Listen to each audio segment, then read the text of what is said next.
Hey friends, it's Fenina. Welcome back to my channel. Yes, I am back. Nagbabalik. For more than a year, I think this is my first upload again. And I've been gone because it was a pandemic and I couldn't organize my thoughts. But I'm back now because I just wanted to share a video that I prepared for senior high school students because I was asked to be a speaker for a career talk. I just wanted to share it here on YouTube as well. And yeah, I hope you guys learned something from it. Also, I'm just using a webcam for the whole video and this clip. So here it is.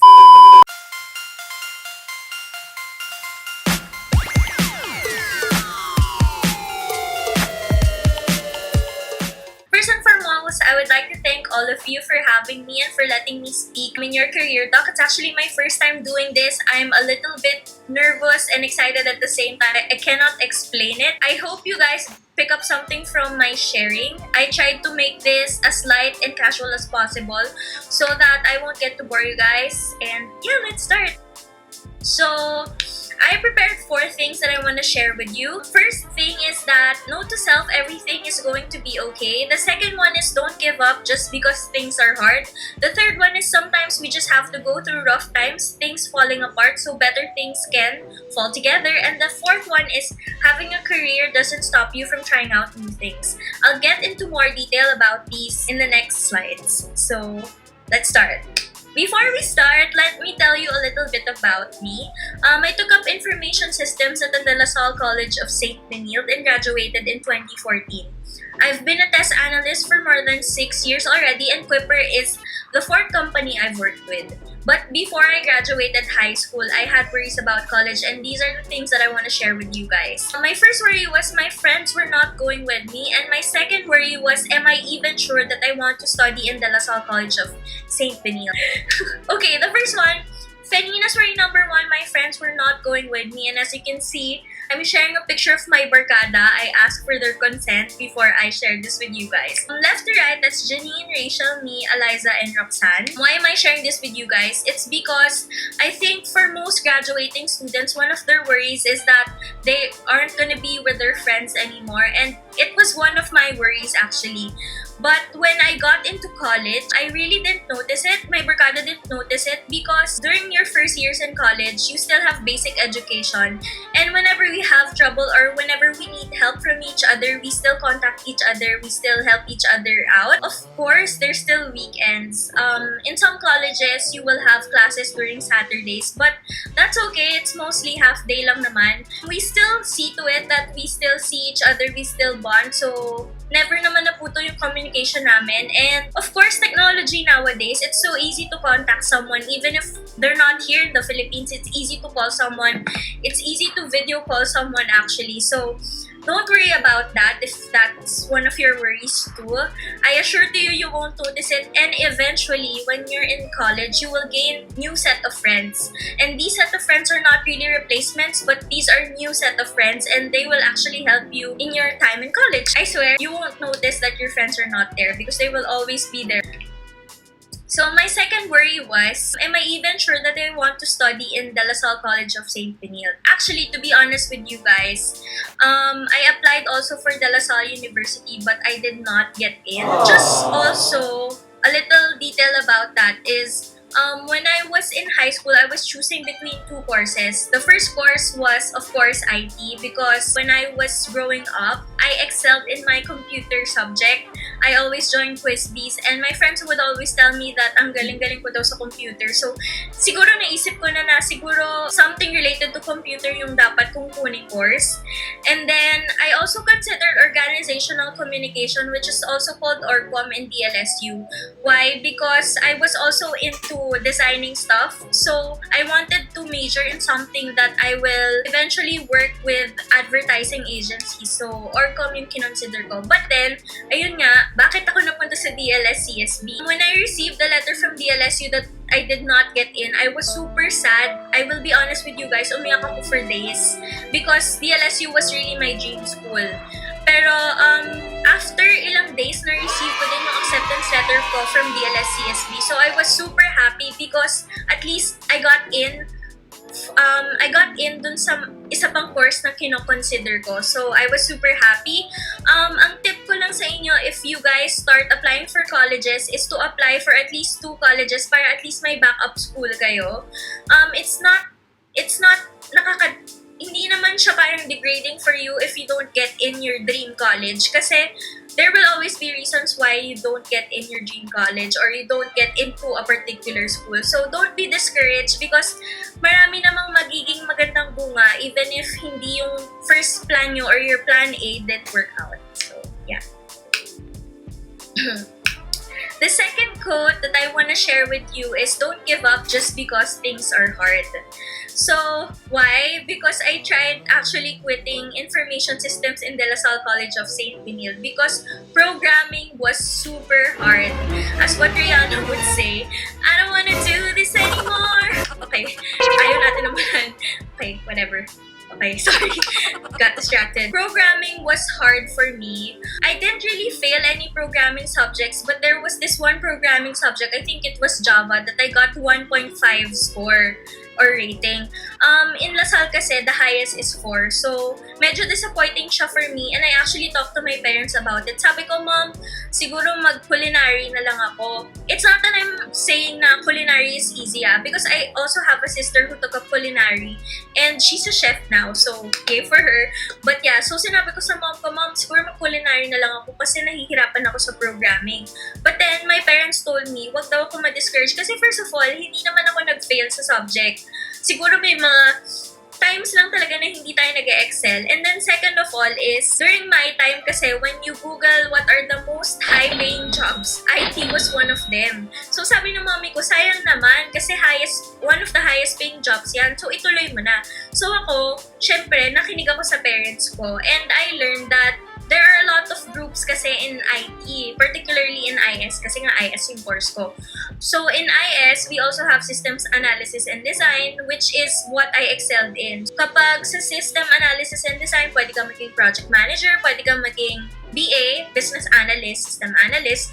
So yun, na-learn ko na it doesn't mean na if I get low grades in programming job na lang ako masustock. Hindi naman. So, there are a lot of groups in IT. So, that's okay. Don't give up just yet. Kasi, for sure, mahahanap mo kung ano yung dapat para sa'yo talaga.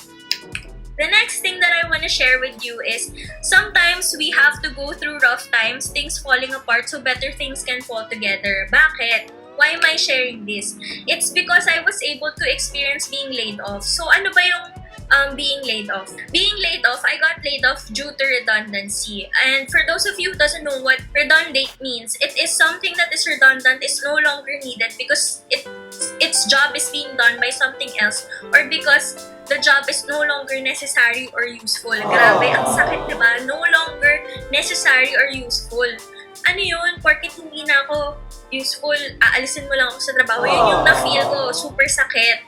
Because I actually loved what I was doing. I loved the company where I was at. So, medyo na-shock ako because when you get redundated, I'm not scaring you guys, but reality, it happens talaga eh.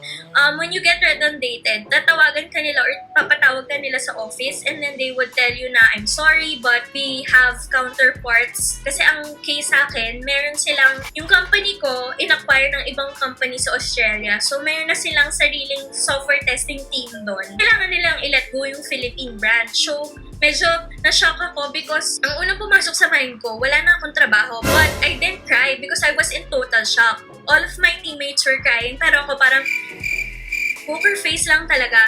So, ang naisip ko, wala na akong trabaho. It all happened so fast. They just asked me to sign and then they told me to pack my things up and leave the building. Kasi ganun siya. Because apparently, some employees, kapag nare-redundate, nagsisira ng mga system. So, iniiwasan nila yun. But yeah, it happened so fast. There was no warning at all. Shock ako because I wasn't able to find a backup job, of course. Kasi hindi nga expected, diba? Na-expected siya. Funny thing is, after like 3 days, someone called me from LinkedIn. For those of you guys who don't know what LinkedIn is, it's parang siyang social networking for professional world. So, it's like Facebook but in the professional world. You use LinkedIn to apply for jobs, to see available jobs, to to see companies. So I was able to get interviews as well, and the job that was offered to me was actually an upgrade. So from being a test analyst, I got offered into a managerial role. So parang naisip ko, wow, blessing in disguise pala itong nangyari sa akin. Parang as the saying goes, as one door closes, another window or door opens. So yun yung na-experience ko. So I think justifiable naman na sometimes you just have to go through rough patches for better things to go to you. So, yun. The last thing that I want to share with you guys is having a career doesn't stop you from trying out new things. So, I made bullet points here just to give you guys a background on this kung bakit ko to sinishare. So, the first one is I am a product QA in Quipper. As you can recall, dun sa previous na shinare ko, I was offered a managerial role. So, that was my previous company. So, now, I think you might ask me, product QA, so you're back to as an individual contributor. Bakit? Manager ka na, bumalik ka pa ulit sa pagiging individual contributor. Actually, the role doesn't matter to me. The title doesn't really matter to me. But, natanong din to sa akin ni Quipper when I was doing the job interviews. Bakit daw ako babalik sa pagiging individual contributor na kung lead na ako before, kung manager na ako before? It's because I like what Quipper is doing. Actually, pang Miss Universe yung sagot ko nun. Ang sabi ko nun, I think I wanted to do something that is contributing to the society. Diba? Pang Miss Universe talaga. So, now, you guys are all aware naman that we are in a pandemic, and e-learning is one of the necessities nowadays. Actually, that's what Quipper is providing you guys. So, I really wanted to help out, and beneficial kasi to students because after all, you guys will be the future us someday. So, ayun, I really wanted to contribute in the society. That's why I chose Quipper. The next thing is, I want to share with you guys as well, during my spare time, I do a little bit of vlogging on YouTube sometimes, though it doesn't really show right now kasi I know to myself I look awkward because I keep looking left and right because I'm not really used to filming in my laptop. So, this is quite new to me, but on top of being an IT person, a test analyst, a product QA, I also do vlogging. So, it doesn't really stop there na porket you took up an IT career, IT ka lang talaga all the way. No, you can do a lot of stuff.